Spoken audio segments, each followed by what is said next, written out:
So in this episode, we're gonna give you the goods and teach you our third tip on preparing your property for a successful sale and netting the most money. I'm Justin Konikow from Prime Real Estate. We run one of the best teams in Southwestern Ontario. You think real estate, think Prime Real Estate. We do it all: residential, commercial, investing, farms, new construction. We have experts and systems and processes, but we actually truly work as a collective. So it's like working with Google, but you get to do it in the real estate field. And the fun thing is that we're doing here is we're bringing all our heads together and sharing our knowledge with you. I'm well aware our audience is comprised of all kinds of different people that run different businesses. Maybe you're a seller trying to sell your home yourself. That's a thing. If you're an agent, maybe you're new to the business, you're looking at better ways of doing things, I'm happy to share this with you as well. And if you're a seller out there and you're maybe thinking of working with us, then by all means, we are an open book. But the reason we do this is I think a lot of information in good faith brings our whole industry up. Say you're an agent that got a great tip from this video, maybe we're doing a deal the next time around. My clients get to benefit from that. Or you're a seller and you're in a situation where you just can't hire somebody.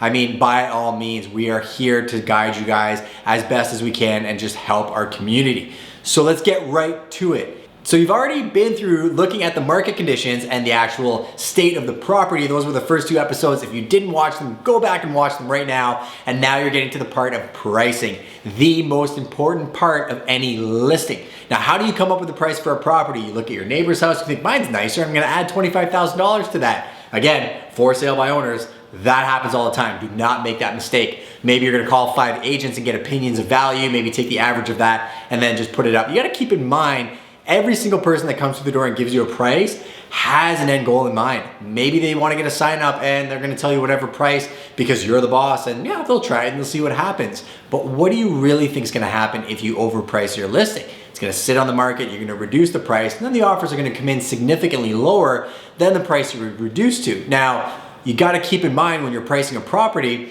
it is completely dependent on that property type, location, and what the market's doing. So by rule of thumb, if you price a property at what it's worth at, you're gonna get the largest group of buyers to that property. Quite often in this market, end up in a multiple offer situation and drive that price to more than what that property's worth. But if you take a case study, for example, of a house that's priced 25% under what it's worth, let's say, you know, for all intents and purposes, you're looking at a $400,000 house and it's priced at, let's say, $325,000, whatever that may be, the amount of interest you're gonna get on that property is gonna be way more than you should. You're gonna have people offering on that property that shouldn't be offering on that property, giving you offers at full list price, thinking they have a shot, when really it's gonna sell for $75,000 to $100,000 over asking price. It does happen.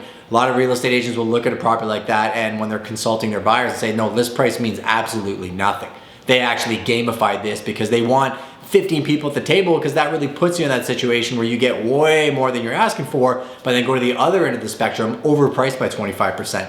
Price a $400,000 house at, let's call it $425,000. Yes, I know that's not 25%, but I'm just showing you increments of where we see people that are thinking, oh, I'll just go a little bit higher than what it's worth. What happens is the buyer pool shrinks from maybe 5 prospective buyers that would have written offers on that contract or that house to 1. And then that one offer, when there's no other offers at the table, they're gonna give you an offer like $390,000, $385,000. So you're really putting yourself in a weakened position, right? People will look at what the property's worth. And I guess that's the last piece of the conversation is, how do people come up with the values? Break it down for you very simply and tangibly. They're gonna look at the last 3 sales around you that are closest comparable to your house and what those property traded for. They're gonna look at market conditions and how that may affect it. A really good agent is gonna look at the math and the art, and they're gonna time the buyer cycle to get you the most interest at the best price possible in the shortest amount of time. But there are strategies with certain types of properties, luxury listings, new development properties that you know are gonna be on the market for 6 to 8 months. If you look at historical trends and the property, you know, average days on market's a year, well, you maybe wanna price ahead of the market. Make a good case for yourself, make sure you have data to back it up. And we've done that with many properties where we have a proprietary matrix pricing system that shows 4 or 5 different ways that we're showing value of the property to prospective purchasers, but quite likely you want to build in a little bit of room. Now, like I said, it depends on the property and the area, and at the end of the day, you know, what the seller's looking to accomplish, because a seller that's closing on a property in 30 days is very different than a seller that doesn't really care if they sell now or they sell in 4 years. At the end of the day, the biggest lesson that you can take away from this video is an understanding that pricing is not just something that you can make up. It's a shame that in our industry we do see that happen sometimes, or it feels like that sometimes when you're looking at pricing on properties that doesn't make any sense. But like I said, it could be somebody that has no concept of pricing, that's just throwing a dollar up and hoping to see what they get. But at the end of the day, that actually stays on our system for a very, very long time. And you can see the historical pricing trends of areas and properties. And sometimes if a property is being listed 2 or 3 times and there's no narrative attached to that story, it ends up hurting the seller at the end of the day. So if you're a seller out there and you're looking at this video, my best advice I can give to you is obviously price your property properly. In yesterday's episode, we spoke about how it goes in the order of pricing,